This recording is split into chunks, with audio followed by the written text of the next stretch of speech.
Okay, so I'm starting in Ezekiel 34, verse 11. The Lord God proclaims, I myself will search for my flock and seek them out. As a shepherd seeks out the flock when some in the flock have been scattered, so will I seek out my flock.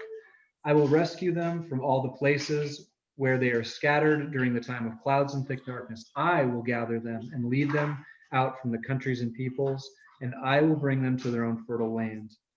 I will feed them on Israel's highlands, along the riverbeds, and in all the inhabited places. I will feed them in good pasture, and their sheepfold will be there on Israel's lofty highlands. On Israel's highlands they will lie down in a secure fold, feed on green pastures. I myself will lead my flock and make them lie down. This is what the Lord God says. I will seek out the lost, bring back the strays, bind up the wounded, strengthen the weak, but the fat and the strong I will destroy, because I will tend my sheep with justice. And so the Lord God proclaims to them, I will judge between the fat and the lean sheep. You shove and you shoulder and flank with your horns, you ram all the weak sheep until you've scattered them aside.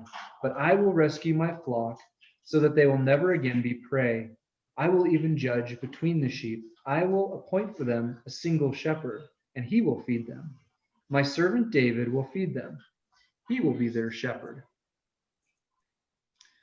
So the kind of the mystery, the confusion for many, many teachers in Jesus' day was, how many times did God said, I'm going to do it, I'm going to do it, I'm going to do it, I'm going to do it, right? And then right there at the end, we get this, and then I will bring David, my shepherd, the king, the Messiah. They recognize that. And he's going to be the shepherd. And so it's kind of this great joke that Jesus gets to play on everybody, because they've been pondering, how on earth could the Messiah be the shepherd and God be the shepherd at the same time? Right? Except we, of course, get to know, as we've looked at all these different pieces, that Jesus was a very different kind of Messiah, that Jesus was able to combine all these different emotions. And of course, Jesus was God. God did come as the Messiah, as the shepherd, and these many different ways we're looking at. So this passage was very likely the main one Jesus had in mind in, let's see, where am I? Oh no, I didn't mark my Bible correctly.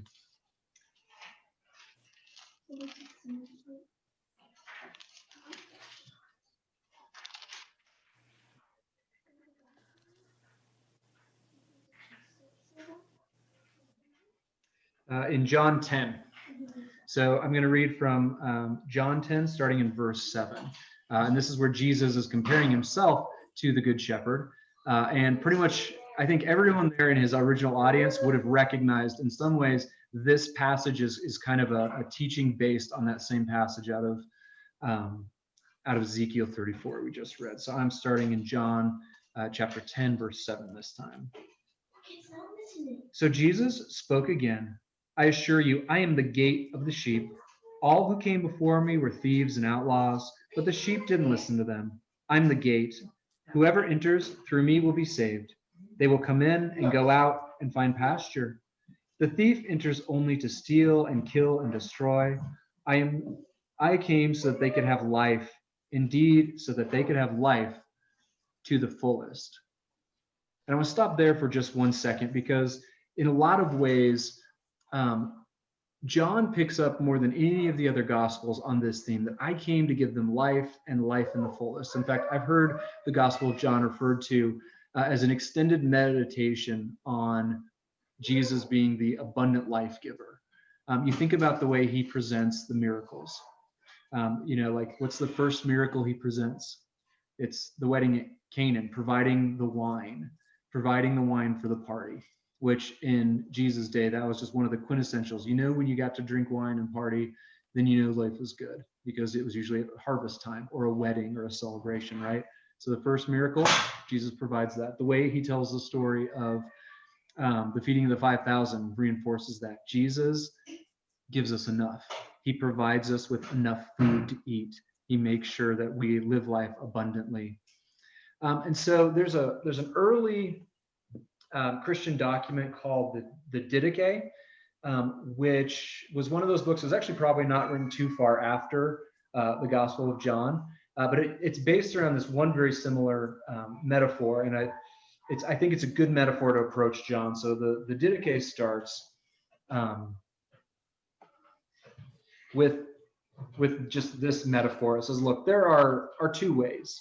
One leads to life and one leads to death. And there's a great difference between these two ways. The way of life is this, that first you shall love the God who made you, and second, love your neighbors yourself, and don't do to one another what you would not done to you.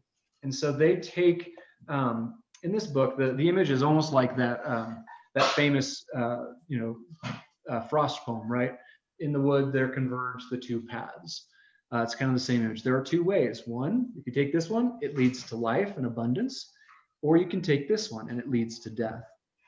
And John, one of his big ideas, I think, is asking this question of leaning, is life,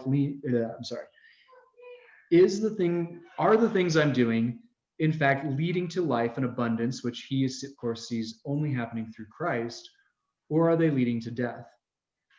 A good example of this is the passage I just read you at John 10 comes right after Jesus heals a blind man.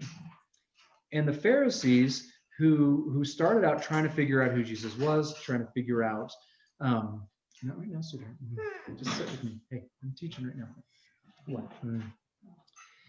He starts out, the Pharisees start trying to figure out who this guy is and how Jesus works and all these things. But at the end of the day, because this blind man won't agree with their interpretation, they basically end up ruining his life, right?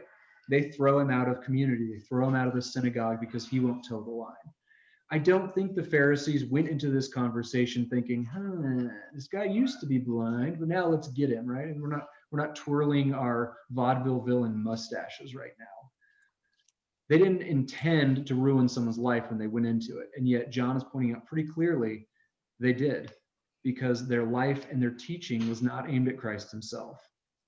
Their life and their teaching was, in its own circuitous way, aimed at death. So they were not able to recognize life in their presence when it showed up. And so the question that John poses to us in many different passages, including this one, is, if Jesus is the source of the abundant life, are the things in our life, the culture, the way we understand God, the way we spend our time, etc., are they aiming us at Jesus in life? Or are they in some subtle, unexpected way leading us back towards death? I am the good shepherd. I know my sheep and they know me. Just as the Father knows me and I know the Father, I give up my life for the sheep. I have other sheep that don't belong to this sheep pen. I must lead them too. They will listen to my voice, and there will be one flock and one shepherd. This is why the Father loves me. I give up my life so that I can take it up again. No one takes it from me, but I give it up because I want to. I have the right to give it up. I have the right to take it up again, and I receive this commandment from my Father. I'm the good shepherd who lays down their life. I know my sheep, and they know me. And so I think at the end, what really makes this work, what makes Jesus this good shepherd, is he knows us. He knows his sheep. He knows who are his, and they recognize and know his voice as well. The word there, and again, the way John talks about this, is he uses this word left and right for the relationship between Jesus and the Father. He says, I know the Father, he's in me. I know the ways of God. That's why I'm able to do these things, and why you don't, because you don't know the Father. You don't know God when he's fighting his opponents. And so it's interesting that this love and this self-knowledge between God and Jesus, right, among the members of the Trinity, is the exact same expression he speaks about us, about the sheep. I know them, and they know me. They know my voice. This love that is inherent to God himself is shared and it's extended. And then we get another hint there that he doesn't really talk much about, but some of the other Gospels will pick up on. In the book of Acts will pick up on, right? He says, oh yeah, and by the way, I've also got other sheep in other pens. I've got other people that I know. I've got other people that are part of this family and know me and know God. You don't know them yet. They're not like you're expecting them to be. Maybe your ideas of what the Messiah should be are a little bit too small. Maybe you don't know God as well as you think you do, and that's why you miss what it is that I'm up to in the world, right? And so I think it's an important question for us to ask ourselves during Advent, particularly. How well known are we by God? And how well do we know God? Do we know the things he values? Do we know the things he enjoys? Do we know how much he likes us and enjoys us?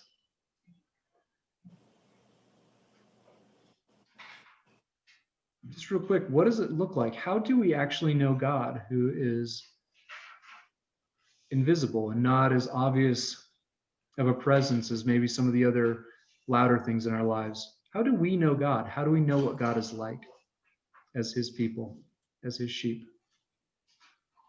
Make sure you unmute yourself if you have a thought. How do we know? How do we know God? How do we know who God is?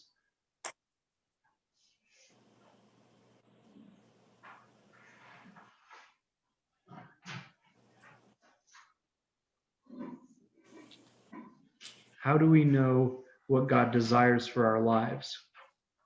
How do we listen to him and be guided by him? If the key to this entire thing is, I know my sheep and they know me, just as the Father knows me and I know the Father. How do we deepen that knowledge? How do we know God? I want to point out as well that this knowledge did not come cheaply for Jesus as well, right? He says, I'm the good shepherd, and the good shepherd lays down his life for the sheep. That was always part of the equation. That wasn't just like a real shepherd sometimes has to get in the way of dangerous animals, right? This wasn't just a willingness. This wasn't just, well, if it happens. Jesus came to this world knowing full well what it was going to cost him and why he was the good shepherd. He knew what the response would be. But I love this little phrase that, again, John picks up on that some of the other gospel writers missed. When he's doing this teaching here, he says, I give up my life so that I can take it up again. No one takes it from me. I give it up because I want to. I have the right to give it up, and I have the right to take it up again. I think Jesus is pointing out there that life and abundance is so inherent to him. It's just so natural that he has to make a conscious choice to expose himself to death and sin and its power. He has to actually like almost make room, remove his shield to allow that darkness to come and claim him. And at no point is he out of control. It's not an accident. It's not that the powers of darkness were more than he'd bargained for. It's not that he was naive. He knew full well what death was, and he had to allow it to take him. He knew full well what sin was and how utterly, vile it is in our lives, how utterly trapped we were. Being the good shepherd isn't just that he steps in the way when it's needed. He came specifically to do that because he knows his sheep. And Jesus says again and again and again that he knew what the cost was. And he absolutely thought it was worth it for you because he knows you. That can sometimes be an encouraging statement. That can sometimes be one that's a little intimidating. He knew you. And he said, you were worth coming for. This cost was enough. I will lay down my life for you, for each of you, for my sheep. I know them. And I say it is utterly worth it. Who are we to say otherwise? So I wanted to end our yeah. This reminds me of that verse in Hebrews. It says, that Jesus submitted to crucifixion for the joy that was set before him. And it's a strange juxtaposition, you know, but he saw great joy at the end of this process.